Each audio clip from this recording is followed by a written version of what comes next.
Praise lord. ఉదయకాంత దేవుని వాగ్దానం ధ్యానం చేసుకుందాం. యెషయా గ్రంథం 57వ అధ్యాయము 18వ వచనం. నేను వారి ప్రవర్తనను చూసి వారిని స్వస్థపరచుదును, వారిని నడిపించును, వారిలో దుఃఖించు వారిని ఓదార్చెదను. దేవునికి మహిమ కలుగును గాక. ఉదయకాల వాగ్దానం ద్వారా ప్రభు మనతో మాట్లాడుతున్న మాట చూడండి. నేను వారిలో వారి ప్రవర్తన చూసి నేను వారిని స్వస్థపరుస్తాను, వారిని నడిపిస్తాను అంటున్నాడు. అంత మాత్రమే కాదండి, వారిలో దుఃఖించే వారిని నేను ఓదార్చే దేవుడని దేవుడు మాట్లాడుతున్నాడు. మన ప్రవర్తన చూసి దేవుడు మనకి కార్యాలు జరిగిస్తూ ఉంటాడు.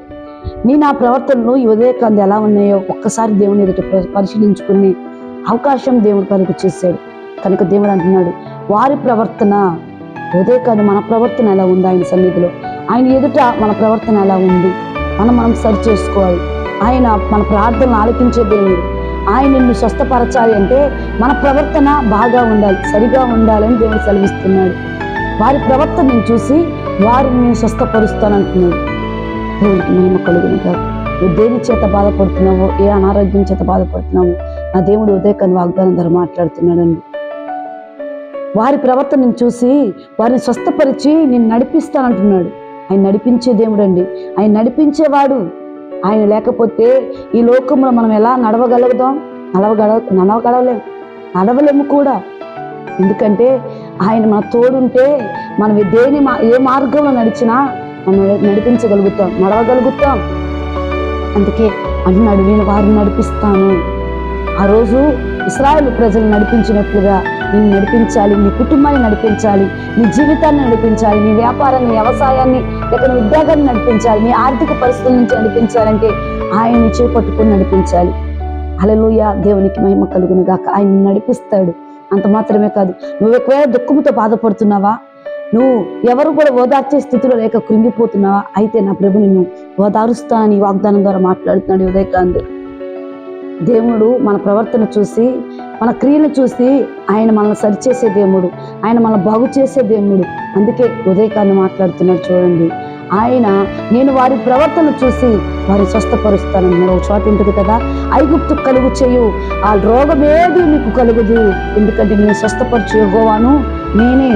ఆయనలో స్వస్థత ఉన్నది, ఆయనలో విజయం ఉన్నది, ఆయనలో ఆశీర్వాదం ఉంది.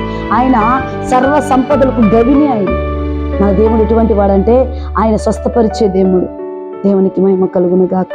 మన ప్రవర్తన చూస్తాడండి ఆయన. మన ప్రవర్తన ఎలా ఉంది? దేవుని సందులో ఉన్నప్పుడు ఒకలాగా, దేవుని సందులో లేనప్పుడు ఒకలాగా ఉంటుందేమో. ఉదయకాన్ని మనం పరిశీలించుకుందాం.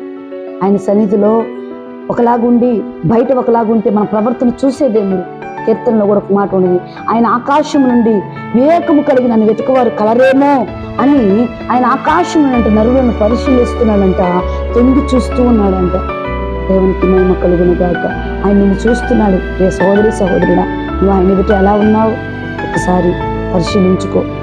ఆయన పరిశీలించుకుంటే ఆయన నిన్ను స్వస్థపరుస్తాడు, నిన్ను బాగు చేస్తాడు, నిన్ను నడిపిస్తాడు. ఒకవేళ శ్రమల మార్గం కూడా నువ్వు వెళ్తుంటే ఆయన నిన్ను నడిపిస్తాడు. యోబుని నడిపించినట్లుగా యోబు అంటాడు కదా, నేను నడవలసిన మార్గం ఆయనకు తెలుసు, నేను శోధింపబడిన మీదట నేను సువర్ణంగా మారుతానని. దేవునికి మహిమ కలుగునుగా. ఆయన యోబుని నడిపించిన దేవుడు.